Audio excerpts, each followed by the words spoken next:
जय हिंद दोस्तों, मैं मधुर शर्मा आपका स्वागत करता हूं आपके अपने YouTube channel defence analysis India में। आज मैं फाइटर जेट्स से रिलेटेड कुछ ऐसे टॉपिक्स लेके आया हूं जिनके बारे में हमारे व्यूअर्स को काफ़ी दिक्कत होती है, उनके बारे में फैक्ट बेस्ड जवाब या कुछ ऐसे टॉपिक्स जो मेरे खुद के पर्सनल ओपिनियन से। तो आज हम इस वीडियो में आपके साथ वे सारी चीज़ें शेयर करेंगे। हम आपको इस वीडियो में ले जाने से पहले ये कहना चाहते हैं कि अगर आपने अभी तक हमारे YouTube channel defence analysis India को सब्सक्राइब नहीं किया है तो सब्सक्राइब कर दीजिएगा। जो आज का हमारा पहला टॉपिक है वो है कि आज के जो टाइम पर जो फाइटर जेट के कंपैरिजन होते हैं वो कैसे होते हैं। आज के टाइम पर केवल फाइटर जेट के कंपैरिजन उनकी रेंज, स्पीड और उनकी सर्विस सेलिंग के आधार पर ही किए जाते हैं। उनको ही अच्छा फाइटर बताया जाता है और उनको ही बुरा, लेकिन वास्तविकता में ऐसा नहीं है। फाइटर जेट केवल अपनी स्पीड, रेंज के आधार पर ही अब अच्छे नहीं रहे। जो फाइटर जेट पहले होते थे उनमें रेंज, स्पीड और सर्विस सीलिंग बहुत मायने रखती थी, क्योंकि पहले इतने बेहतरीन एवियोनिक्स नहीं थे। लेकिन अब पूरी तरीके से समीकरण बदल चुका है और अब बेहतरीन एवियोनिक्स इस सूची में अपना स्थान अपनी फाइटर जेट की सर्विस सीलिंग, रेंज और स्पीड से भी आगे रखते हैं। तो इसलिए हमको उनकी पहले क्वालिटी के बारे में बताना चाहिए कि वो फाइटर जेट किस क्वालिटी का होता है। कुछ पाकिस्तानी यूट्यूबर्स भी यही करते हैं, वे JF-17 थंडर को राफेल से कंपेयर करते हैं, लेकिन उसकी सर्विस सीलिंग और उसके मैं कह रहा हूँ रेंज, स्पीड के आधार पर ही उसको अपने JF-17 थंडर को बेस्ट मान लेते हैं। लेकिन उनको ये नहीं पता कि जो हमारे राफेल में जो एवियोनिक्स लगते हैं वो बहुत उच्च कोटि के एवियोनिक्स है। आप ये बात से जान सकते हो कितने बेहतरीन एवियोनिक्स का उसमें इस्तेमाल किया जा सकता है कि एक राफेल के एवियोनिक्स से, केवल एवियोनिक्स से ही हम एक JF-17 थंडर खरीद सकते हैं।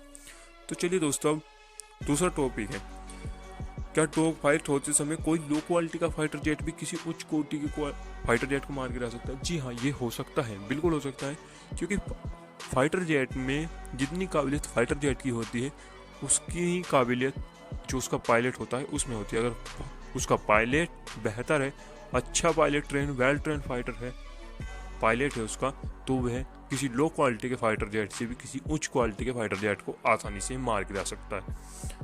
जो हमारा दूसरा वो है कि डॉग फाइट में रिजल्ट के लिए क्या क्या चीज़ सबसे महत्वपूर्ण होती है। देखो, मैं आपसे अभी बताया कि वेल ट्रेन फाइटर जेट चाहिए। तकरीबन जो दो फाइटर जेट के बीच में जब डॉग फाइट होती है तो उसमें तकरीबन 50% रिजल्ट तो उसका जो पायलट्स होता है उस द्वारा ही निकाल दिया जाता है, क्योंकि जिस भी फाइटर जेट का पायलट बेहतर होगा वो वाकई में ही अपर हैंड होगा, चाहे उसका फाइटर जेट लो क्वालिटी का ही क्यों ना हो।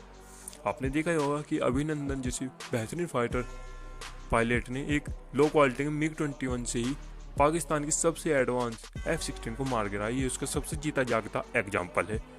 तो वैसे ही मैं आपसे कहना चाहता हूँ कि जो 50%, मैं ज़्यादा नहीं कहता, 50% फाइटर जेट्स की डॉग फाइट्स में जो रिजल्ट होता है वो पायलट की ट्रेनिंग के ऊपर आधारित होता है। फिर मैं कह सकता हूँ 25 उनके एवियोनिक्स, 25 एवियोनिक्स जैसे कि रडार, क्योंकि रडार फिर आता है तकरीबन 15% वेपन्स और 10% पर आता है RCS, क्योंकि RCS भी तकरीबन बहुत मायने रखता है। जितने वेपन्स उतना ही RCS मायने रखता है। और किसी भी फाइटर जेट के एवियोनिक्स भी बहुत मायने रखते हैं, तकरीबन 25%, क्योंकि किसी भी फाइटर जेट के एवियोनिक्स सामने वाली मिसाइलों से और सामने वाले फाइटर जेट को भी जैम करने की क्षमता रखते हैं। आज के टाइम पर ऐसी एवियोनिक्स उपलब्ध है, तो क्यों ना एक फाइटर जेट को डॉग फाइट में एवियोनिक्स को हम इतने ऊपर रखें, क्योंकि उनका बहुत सारे फ़ायदे होते हैं हमको डॉग फाइट में भी, और वैसे भी सर्च एंड रेस्क्यू मिशंस में भी बहुत सारे फ़ायदे होते हैं। ग्राउंड अटैक में भी आजकल के एवियोनिक्स काफ़ी कैपेबल हो रहे हैं।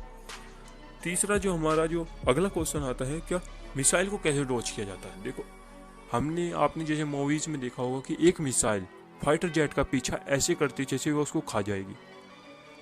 मैं मानता हूँ कि मिसाइल की स्पीड फाइटर जेट की स्पीड से तेज होती है, क्योंकि वो तकरीबन 4 से 5 मैक की स्पीड पर उड़ सकते हैं और फाइटर जेट 2 से 2.5 पर मैक्सिमम में उड़ सकता है। तो जो मिसाइलें होती हैं वो फाइटर जेट का पीछा तो करती हैं, लेकिन इस तरीके से नहीं जिस तरीके से पिक्चरों में दिखाया जाता है कि मिसाइलें गायब हो जाती है और फिर फाइटर जेट का पीछा तुरंत ही उसी ढंग से करने लगती है।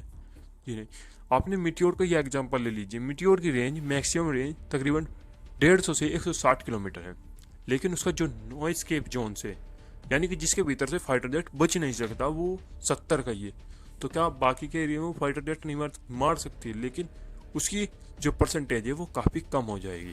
क्योंकि उसमें जैसे ही आप जानते हो कि मिसाइल को भी फ्यूल से ही उड़ाया जाता है, अगर जब उसको काफ़ी आगे चली जाएगी, वो तकरीबन अपनी 70 किलोमीटर की रेंज को पार कर देगी, तो उसकी जो फाइटर जेट को मारने की प्रोबेबिलिटी है वो काफ़ी घटती चली जाती है। क्योंकि फाइटर जेट काफ़ी मैन्यूवर्स कर सकता है, मिसाइल के मुकाबले काफ़ी तेज़ी से मैन्यूवर्स करता है। 70 किलोमीटर के एरिया में तो वो फाइटर जेट को बचने नहीं देगी, चाहे वो कितने भी मैन्यूवर्स कर ले। लेकिन उसके बाद अगर फाइटर जेट एक हाई मैन्यूवर है, जैसे कि सुकोई 30M की आई, SU-57, SU-30 या F-22 इसके जैसा आप कह सकते हो मैन्यूरेबल फाइटर जेट है, तो तकरीबन वो 100 किलोमीटर के एरिया में भी आराम से बच सकता है।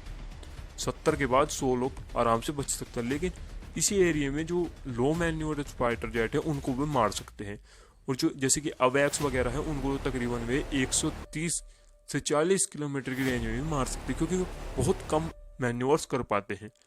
तो यही सब वे कारण है जिस वजह से मैं आपको इस वीडियो को मुझे बनाना पड़ रहा है। आप हमको कमेंट करके जरूर बताइएगा कि आपको हमारी ये वीडियो कैसी लगी। क्या मैं आपके लिए ऐसी ही वीडियो लाता रहूं, इसको आप कमेंट बॉक्स में सजेस्ट कीजिएगा।